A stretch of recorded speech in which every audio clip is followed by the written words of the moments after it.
अल्लाहुम्मा सल्लि अला मुहम्मदिन व अला आलि मुहम्मद कमा सल्लैता अला इब्राहीम व अला आलि इब्राहीम इन्नका हमीदुम मजीद।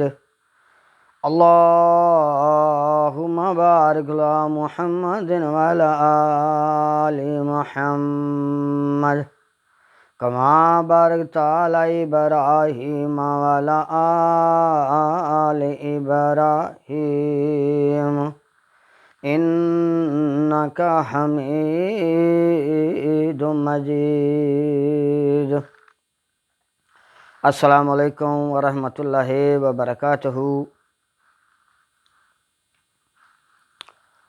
ਅੱਜ ਅਸੀਂ ਗੱਲ ਕਰਾਂਗੇ ਕਿ ਜਿਹੜੇ ਅਸੀਂ ਮੁਸਲਮਾਨ ਹਿੰਦੂਆਂ ਵਾਲੀਆਂ ਰਸਮਾਂ ਕਰਨੇ ਆ, ਉਹਦਾ ਫਿਰ ਬਾਅਦ 'ਚ ਨਤੀਜਾ ਕੀ ਨਿਕਲਦਾ। ਜਿਹੜਾ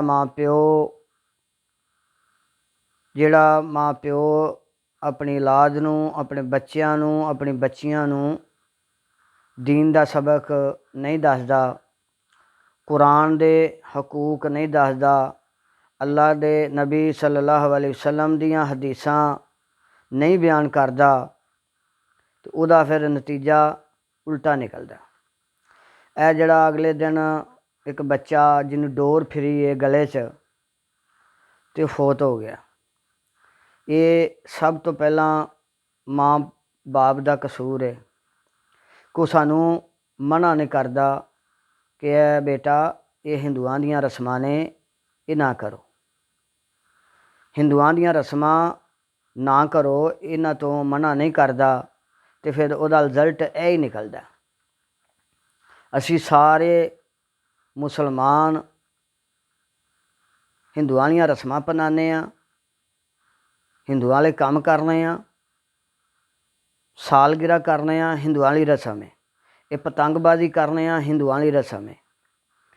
ਅਸੀਂ ਜਿਹੜਾ ਵੀ ਕੰਮ ਕਰਨੇ ਆ ਉਹਦੀ ਤਾਰੀਖ ਫੋਲ ਕੇ ਵੇਖ ਲਓ, ਉਹ ਸਾਰੀਆਂ ਹਿੰਦੂਆਂ ਵਾਲੀਆਂ ਰਸਮਾਂ ਨੇ। ਸਾਡੇ ਕੁਰਾਨ 'ਚ ਸਾਲਗਿਰਾ ਕਰਨਾ ਹਿੰਦੂਆਂ ਵਾਲੀ ਰਸਮ ਅਪਣਾਈ ਜਾਂਦੀ ਹੈ। ਇਹ ਪਤੰਗਬਾਜ਼ੀ ਕਰਨਾ ਹਿੰਦੂਆਂ ਵਾਲੀ ਰਸਮ ਹੈ।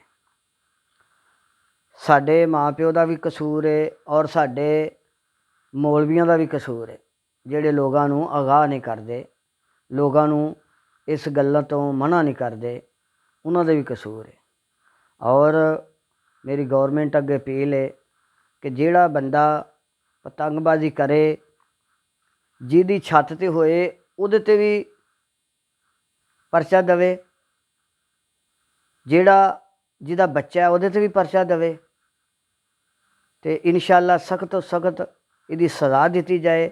ਇਨਸ਼ਾ ਅੱਲਾ ਇਹ ਜਰਾਇਮ 'ਤੇ ਬਹੁਤ ਜਲਦੀ ਕੰਟਰੋਲ ਹੋ ਜਾਏਗਾ। अस्सलामु अलैकुम व रहमतुल्लाहि व बरकातुहू।